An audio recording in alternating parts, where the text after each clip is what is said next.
اللہ تعالیٰ عنہ کے بارے میں پوچھا گیا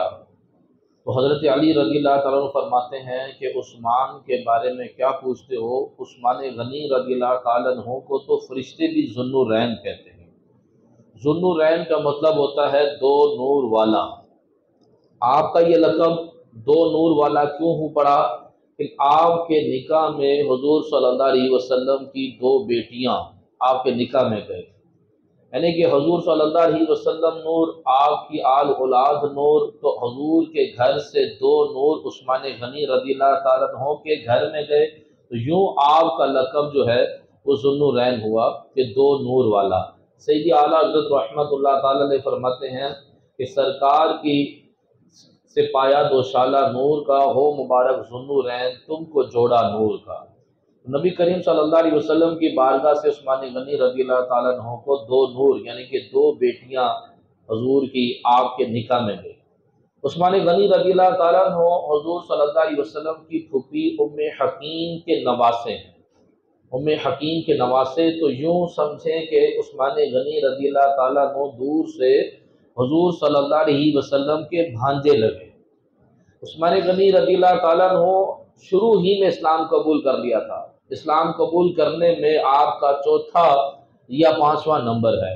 اور شروع ہی سے آپ بڑے شریف النفس، یعنی کہ زمانہ جاہلیت میں بھی آپ نے کبھی شراب کو ہاتھ نہیں لگایا اور کسی برائی کی طرف آپ نہیں گئے، اور جو ہی آپ تک اسلام کی دعوت پہنچی، آپ تک جو اسلام کی دعوت پہنچی تھی صدیق اکبر رضی اللہ تعالیٰ عنہ کے ذریعے پہنچی تھی۔ صدیق اکبر رضی اللہ تعالیٰ عنہ سے آپ کی دوستی تھی۔ دیکھیں، کل شیء یرجع الی اصلہ، ہر شے اپنی اصل کی طرف لوٹتے ہیں۔ اسلام کا معاملہ شروع ہونے سے پہلے ہی صدیق اکبر رضی اللہ تعالیٰ عنہ حضور صلی اللہ علیہ وسلم کے دوست تھے،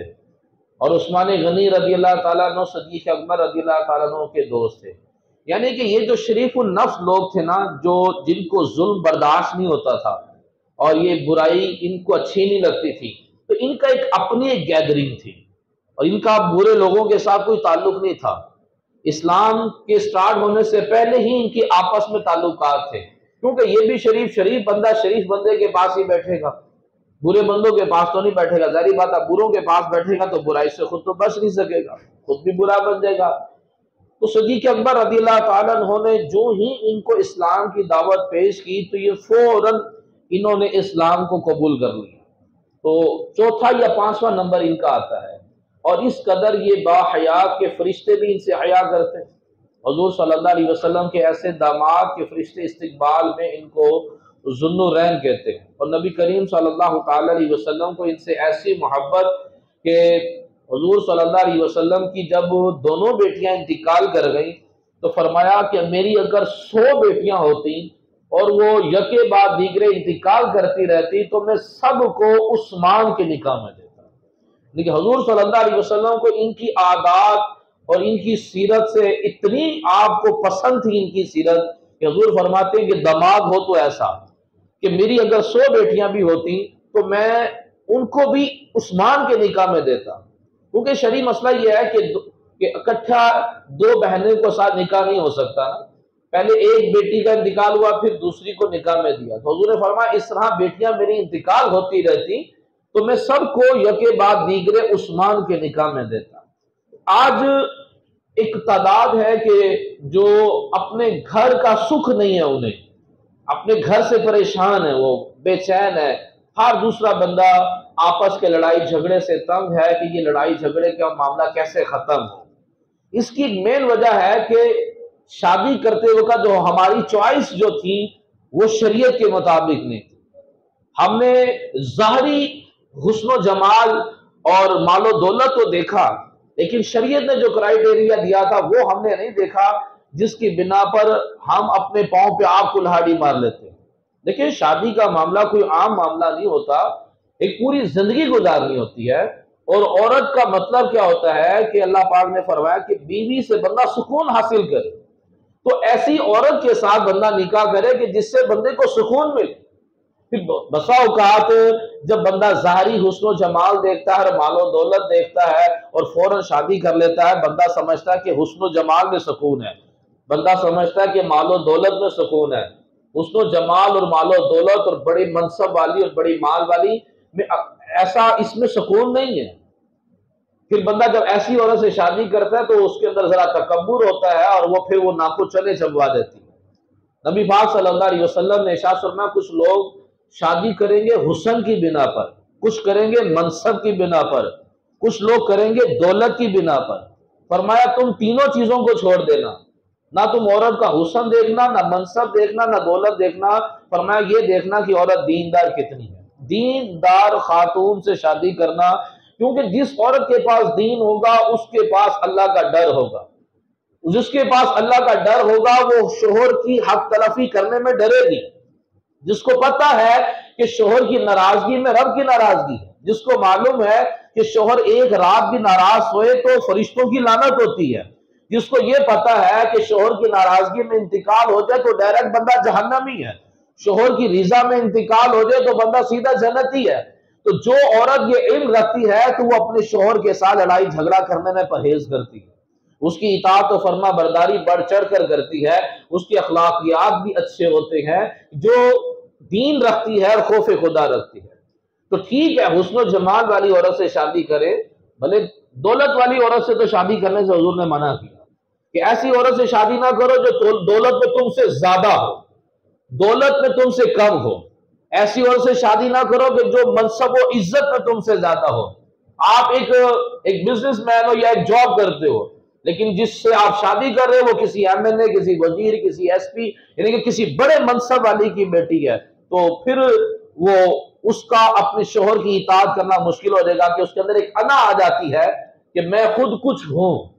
تو ایسی عورت سے شادی نہ کی جائے، وہ شوہر کی اطاعت نہیں کرتی۔ تو حضور صلی اللہ علیہ وسلم نے بتا دیا کہ داماد کیسا ہونا چاہیے، فرمایا جیسا عثمان ہے ویسا داماد ہونا چاہیے۔ کیا تھے آپ؟ بہت زیادہ باحیا تھے، آپ سخی تھے، اس لیے آپ کا ایک لقب کامی الحیا ہے کہ آپ فرشتے بھی آپ سے حیا کرتے تھے، اور آپ غسل کرتے وقت کہتے ہیں کہ اللہ پاک سے حیا کرتے ہوئے ایک کونے میں ہو جایا کرتے تھے، حالانکہ غسل خانے میں بھی آپ تہمت باندھ کر غسل کرتے تھے اور اللہ پاک سے حیا کرتے ہوئے بھی ایک کونے میں ہو جاتے تھے۔ تو اس لیے جو بھی نکاح کرنا ہو تو یہ خصوصیات دیکھ لی جائیں کہ جب لڑکا چوائس کرنا ہے تو یہ دیکھ لیں کہ یہ دیندار ہے، حیا والا ہے، سخی ہے، اس طرح کی اس کے اندر کوالٹیز دیکھی جائیں گی۔ لیکن ہم صرف کیا دیکھتے ہیں کہ ہاں بھی اس کی جاب، بزنس، آمدنی، معانہ ٹھیک ہے، گھر اپنا ہے، ہم یہ 4-5 چیزیں دیکھتے ہیں دنیاوی اعتبار سے، لڑکی کے اعتبار سے بھی ہم دنیاوی اعتبار سے چند چیزیں دیکھتے ہیں، لیکن جو حضور صلی اللہ علیہ وسلم نے تعلیمات دی ہے اس کی طرف ہمارا کوئی دھیان نہیں، جس کی بنا پر کبھی عورت اپنے شوہر سے تنگ ہوتی ہے اور ساری عمر ظلم سہتے ہوئے ہی وہ بڑھاپے میں پہنچ جاتی ہے، اور بسا اوقات مرد عورت سے تنگ ہوتا ہے، وہ بھی بسا اوقات اسی طرح زندگی گزارتے جلتے سڑتے وہ بھی بڑھاپے کی حالت میں پہنچ جاتا ہے۔ تو اگر ہم اسلام کی تعلیمات کے مطابق شادی کریں تو پھر دیکھیں کہ یہ ایک واقعی مرد کو عورت سے سکون حاصل ہوگا، عورت کو مرد سے سکون حاصل ہوگا۔ تو نبی پاک صلی اللہ تعالی علیہ وسلم نے ارشاد فرمایا کہ اگر میری 100 بیٹیاں بھی ہوتی اور وہ یکے بعد دیگرے انتقال کرتی رہتی تو میں سب کو عثمان کے نکاح میں دیتا۔ عثمان غنی رضی اللہ تعالیٰ عنہ وہ صحابی ہیں کہ جن سے حضور صلی اللہ علیہ وسلم نے جنت کی خوشخبریاں تو سنائی، اپنی رضا کا مجدہ بھی سنایا۔ غزوہ تبوک میں جب جانے لگے تھے تو نبی کریم صلی اللہ تعالی علیہ وسلم نے فرمایا کہ اللہ کی راہ میں کچھ دو۔ کچھ لوگ اعتراض کرتے ہیں کہ یار آپ لوگ چندہ بہت مانگتے ہو، تو یہ یاد رکھیے گا کہ آج آپ اپنی یہ بات ذہن میں بٹھا لیں کہ 1400 سالوں میں دین کا کام چندے سے ہی ہوا ہے۔ 1400 سال ہو چکے ہیں دین اسلام کو، دین اسلام کا کام چندے ہی سے ہوا ہے۔ نبی پاک صلی اللہ علیہ وسلم صحابہ میں اعلان کرتے تھے لاؤ اللہ کی راہ میں کچھ دو۔ جب غزوہ تبوک میں جانا تھا تو سب لانا شروع کر دیے۔ صدیق اکبر گھر کا سارا سامان لائے، فاروق اعظم آدھا سامان لائے، اور عثمان غنی نے اتنا سامان دیا کہ حضور صلی اللہ علیہ وسلم نے ارشاد فرمایا کہ آج کے بعد عثمان پر کوئی مواخذہ نہیں ہے۔ اچھا، جتنا عثمان غنی نے اعلان کیا تھا جب دینے کی باری آئی تھی تو اسے ڈبل دیا تھا۔ ہم بس وقت اعلان تو کر دیتے کہ ہم اتنا دیں گے، لیکن جب دینے کی باری آتی تو پھر کیونکہ شیطان بھی تو وسوسے ڈال رہا تھا کہ تو اتنا زیادہ کیوں دے رہا ہے۔ اولاً شیطان نیکی کرنے سے روکتا ہے، اور اگر بندہ نیکی کرنے میں کامیاب ہو تو نیکی کم کرانے کی کوشش کرتا ہے۔ یار آپ نے 4 رکعت ضرور نفل پڑھنے، 2 پڑھ لو، آدھا پارا ضرور پڑھنا ہے، آدھا پڑھ لو، اس طرح کر کے وہ نیکی کم کرانے کی کوشش کرتا ہے۔ تو وہ تو پھر صحابی تھے، انہوں نے دل شیطان کے وسوسے میں آنا تھا، تو جتنا انہوں نے اعلان کیا تھا کہ حضور میں اتنا مال دوں گا، لیکن جب دینے کی باری آئی تھی تو اس سے ڈبل دیا۔ اب جب یہ لشکر غزوہ تبوک کی طرف روانہ ہوا، واپسی پر ایک مقام پر کھانے پینے کا سامان بالکل ختم ہو چکا تھا، اور بھوک کی بہت زیادہ شدت تھی، یہاں تک کہ نبی کریم صلی اللہ تعالی علیہ وسلم کے چہرے پر بھی بھوک کے آثار محسوس ہو رہے تھے۔ تو صحابہ کرام کو اس کی بڑی تکلیف ہوئی۔ نبی کریم صلی اللہ علیہ وسلم نے ارشاد فرمایا کہ پریشان نہ ہو، فلاں علاقے تک پہنچنے تک اللہ پاک روزی کا انتظام کر دے گا۔ تو جب عثمان غنی رضی اللہ عنہ کی خبر پہنچی کہ حضور صلی اللہ علیہ وسلم کے چہرے پر بھی بھوک کے آثار ہیں، تو راستے میں ایک بستی آئی، آپ نے وہاں سے 7 اونٹ گلے کے خریدے،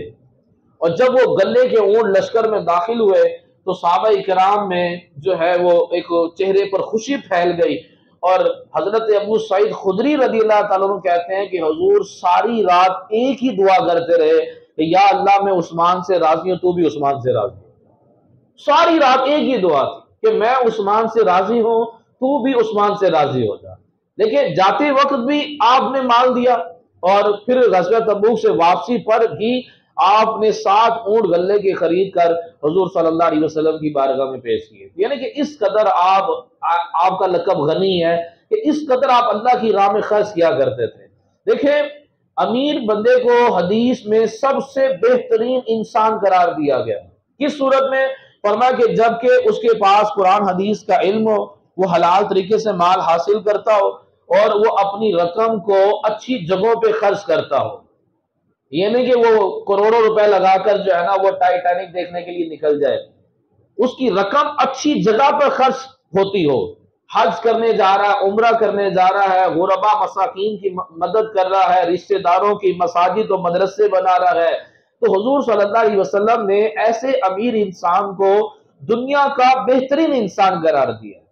بندے کے پاس مال ہو، مال ہونے کے ساتھ سخاوت ہو، کہتے ہیں ہم ٹھیک ہے، ہم اچھی جگہ پہ بھی خرچ کر رہے ہیں، ساتھ اس جگہ پہ بھی خرچ کریں گے، یعنی کہ اپنی نفسانی خواہشات پر نہیں۔ عثمان غنی رضی اللہ عنہ کی رقم اپنی نفسانی خواہشات پر خرچ نہیں ہوئی، بے شمار مال تھا، آپ کا مال جو ہے وہ اللہ کی راہ میں ہی خرچ ہوتا رہا، اور حضور صلی اللہ علیہ وسلم نے اپنی رضا کا مجدہ سنایا اور دعا دی کہ یا اللہ میں عثمان سے راضی، تو بھی عثمان سے راضی ہو جا۔ تو اللہ پاک مال دے تو ہمیں مال اچھی جگہوں پر لگانا چاہیے۔ بندہ غور کر لے کہ میں اپنا مال کہاں خرچ کر رہا ہوں، میرا مال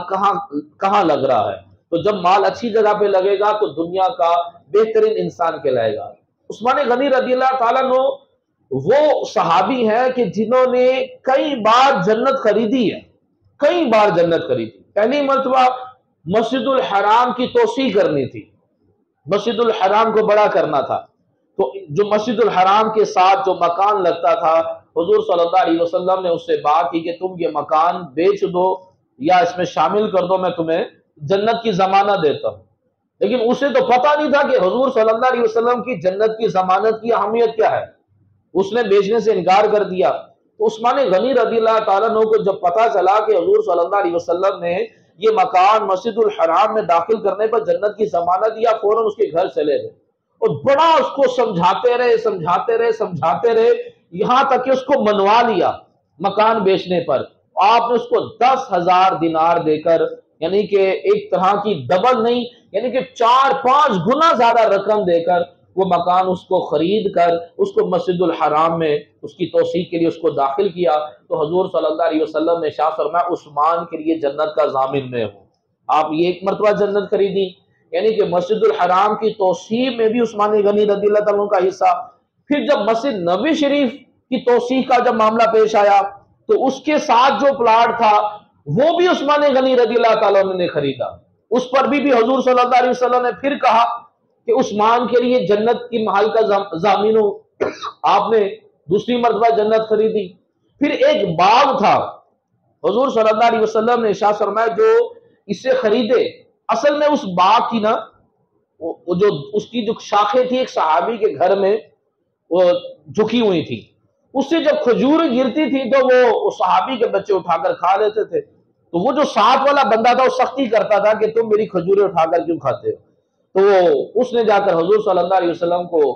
شکایت کر دی، تو حضور نے فرمایا یا رسول اللہ بچے ہیں میں کیا کر سکتا ہوں، کھجوریں گر جاتی ہیں اٹھا کر کھا لیتے ہیں، تو حضور نے فرمایا یہ درخت تم بیچ دو، اس نے بیچنے سے انکار کیا، حالانکہ حضور نے فرمایا کہ میں تمہیں اس کے بدلے میں جنتی درخت کی ضمانت دیتا ہوں، لیکن منافق بندے کو کیا پتا کہ جنت کیا، جنتی درخت کیا، حضور کی ضمانت کیا ہے، اس نے دینے سے انکار کیا، تو عثمان غنی رضی اللہ تعالیٰ اس کے پاس پہنچے اور بھاری رقم دے کر وہ باغ بھی آپ نے خرید لیا، اس پر بھی حضور صلی اللہ علیہ وسلم نے عثمان غنی رضی اللہ تعالیٰ کو وہ جنت کی بشارت سنائی۔ پھر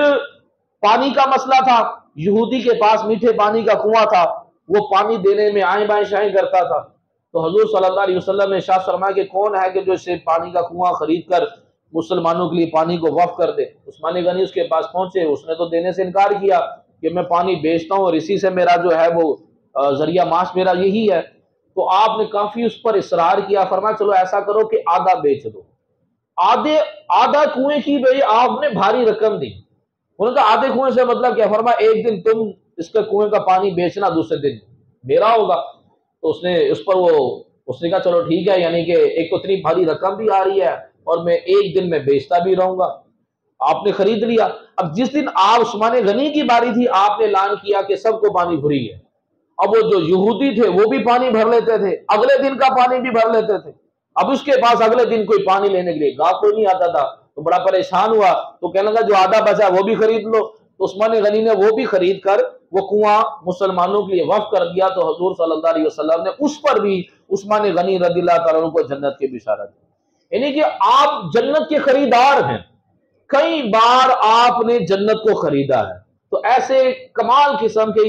یہ صحابی ہیں کہ جنہوں نے جنت کی بشارت بھی سنی ہے اور جنہوں نے جنت کو خریدا بھی ہے۔ ایک صحابی کہتے ہیں ہم مدینے کے ایک باغ میں بیٹھے ہوئے تھے تو دروازے کو دستک ہوئی، حضور نے فرمایا دروازہ کھول دو اور اسے جنت کی خوشخبری سنا دو، کہتے دروازہ کھولا تو صدیق اکبر رضی اللہ تعالیٰ عنہ، میں نے حضور کا پیغام ان کو سنایا، انہوں نے اللہ کا شکر ادا کیا، پھر دروازے کو دستک ہوئی، حضور نے فرمایا جا کے دروازہ کھولو اور اسے جنت کی خوشخبری سنا دو کہ تم جنتی ہو، فرمایا کہ میں نے دروازہ کھولا تو فاروق اعظم رضی اللہ تعالیٰ عنہ، میں نے حضور کا پیغام انہیں دیا تو انہوں نے بھی جنت کی خوشخبری ملنے پر اللہ کا شکر ادا کیا، پھر دروازے کو دستک ہوئی، حضور نے فرمایا اسے جنت کی خوشخبری بھی سنا دو اور اسے بتا دو کہ تم پر ایک مصیبت پہنچے گی،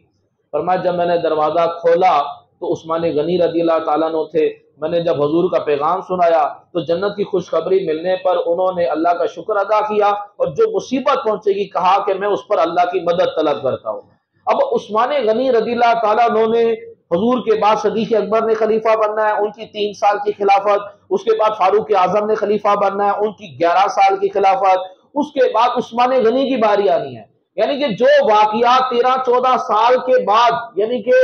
22-23 سال کے بعد پیش آنا ہے، حضور نے بتا دیا کہ تم پر ایک پریشانی آئے گی۔ جب آپ کی